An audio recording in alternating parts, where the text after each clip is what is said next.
So is the legendary Nike Kobe V Protro really worth $180? Let's find out. The floor, the cloud on the triple dreams, never saw the law. I'm the MVP, shots call me Kobe. Rim breaking ankles, they don't even know me. Straight to the hoop, life in a loop. Fans in the stands, they... What's going on, guys? Noah here from Driveway Hooper Reviews, and today we have a performance review on the Nike Kobe V Protro. Before we get started today, I did just want to make mention there will be timestamps at the bottom of the video, so if you are looking for any performance aspect in specific, there will be listed down below and you can jump ahead. But starting off with the tech specs really quick of the Nike Kobe V Protro, these released originally in the mid-2010s, but they've re-released them as performance retro. That's what the Protro means. They retail for $190 US, I believe. 180 or 190 is the current price right now, although that probably will go up soon.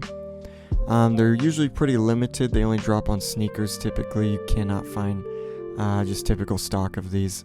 And the uppers consist of a skin-fused plastic, hot melt material, lots of plastic overlay. I mean, that's literally it. Tongue is mesh, it's pretty thin.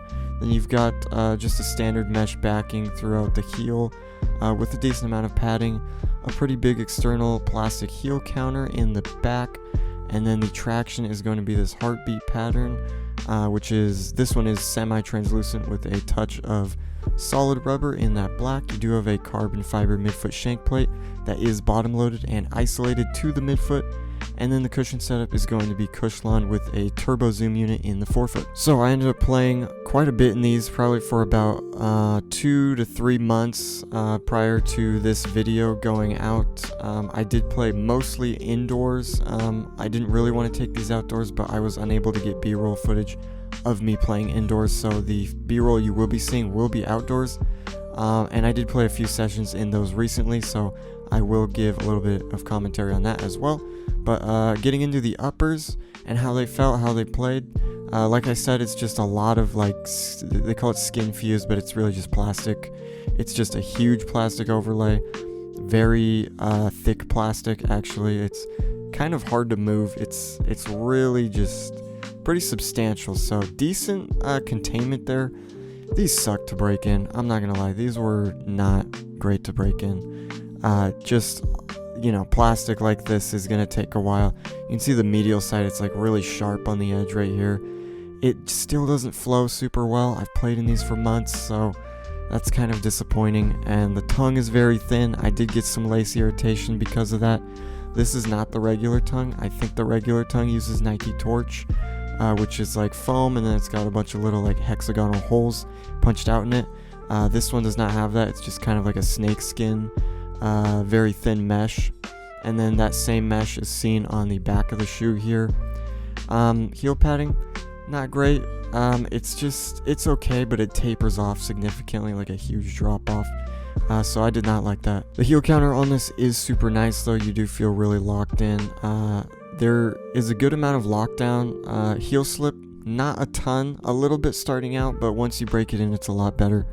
And then just overall, breaking this whole thing in was not great. It's just very like robust. You know, you'd think for $190 you're getting something a little better than this, something that will break in a lot better, but these just don't feel, you know, they don't feel amazing. They really don't, which was super disappointing for the price tag. So if I had to rate this, I'd probably give a decent on the uppers just because they get the job done. They're fine for what they are. Price tag, not great in comparison to what you're getting. But they do their job. They do it fine. But there's definitely a lot of room for improvement. Moving on down to how the cushion performed for the Nike Kobe V Protro, indoor and outdoor. It was very good. This is very good cushion. You've got just Cushlon in the midsole. It's extremely soft. I mean, you can really press down on this. It's just foam in the heel, and then you've got that zoom unit in the forefoot, which feels really nice too. Really good setup. Great for lighter players, although you can burn through this pretty fast. Like you can feel yourself sinking. So if you're a heavier guy, I think I would actually stay away from these. These might be way too soft for you.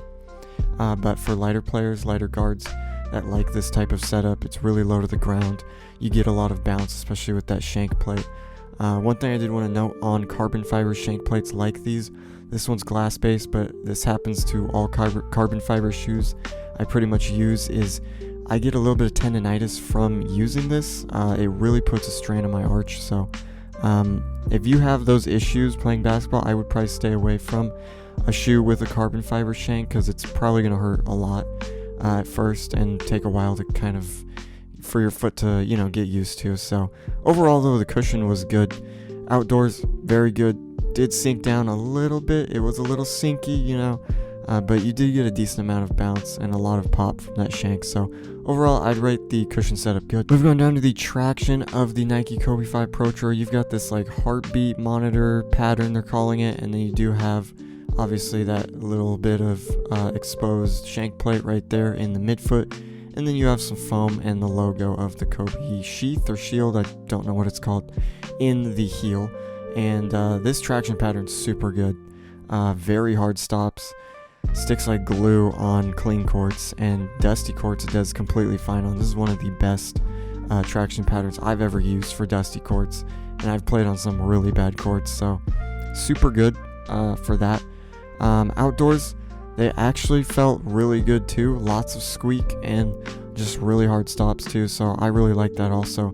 Overall, can't complain about the traction at all. I mean, it's probably 9 out of 10, 10 out of 10. This is great traction. As far as the durability goes for the Nike Kobe V Protro, it's going to be a little iffy because, well, number one, you're paying $190 for it, so I don't know if you really want to take these outdoors, but if you do, not going to judge. Uppers, not the most durable. I'll show it on the B-roll, but I've played a lot of volleyball in these too, and it just completely burned through that top layer from dragging on a hardwood court. This is not like, I wasn't playing on like, sand or like, that gritty asphalt or something. This was just on hardwood, and it's already grinding down. The bottom layer is like black, so that's kind of weird. Tongue, super messed up also. You can see this thing does not wear very well. A lot of other spots that are just kind of chewed up in the uppers, which is not good. It's okay for abrasion resistance. I think you'll be fine outdoors, unless you're a bigger guy and putting more like weight, squeezing that between you and the floor. It could rip. It could have holes in it. As far as the cushion goes, durability wise, I think you'll be okay as long as you're a lighter player. I don't see any problem with Cushlon, and that zoom unit plus the shank should help, so I think you're good there. Traction is actually really durable, very durable traction, so I was surprised with that. Even with this like semi-translucent rubber, it feels really hard, and the grooves are decently far apart. It's not the most deep grooves, but it's not too bad, so I actually think the traction durability will be pretty good. So overall, I'd rate these good for durability. Not great just because it's got a few flaws in the upper, and the price tag probably would warrant you not to use these anyways, but if you do, they wouldn't be too bad. As far as the fit goes for the Kobe V Protro, these are a little narrow, but they will run true to size. They are right at true to size. They fit very well, so I did like that. A little bit of toe crushing at first, but once you break it in, it gets better. If you have a wide foot, maybe go a half size up. It's very on the mark as far as sizing goes. So I'm an 8.5. I went with an 8.5. Fits me perfect. So definitely would say go true to size. But overall, my biggest takeaways for the Nike Kobe V Protro is probably the uppers. They're just not really that good. I did not like these. I did not like playing in these. The like padding in the heel was kind of bad. The tongue and lace irritation was kind of bad. Breathability was pretty decent though, because it's just plastic, so it's not gonna heat up too much, but it was just kind of uncomfortable. Not a ton of pinching per se, but it was just a little uncomfortable. It was just a little weird. Not my favorite. Another big takeaway for me is probably the durability overall. I think these will be pretty good, pretty durable shoes. I might wear these outdoor. These are not my mains indoor. That's probably the Nike PG1. I'll do a review on that soon as well. But anyways, durability not too bad. I think I might wear these outdoors a little more as the summer months come and stuff. Might do a durability update on that too. So we'll see. But durability, pretty good. Last big takeaway for me for the Nike Kobe V Protro is just what you're getting for the price tag. This is not worth it in the slightest. I really don't think so. Definitely just get something else for like half the price. It'll perform the exact same. There's nothing in here that warrants that kind of price.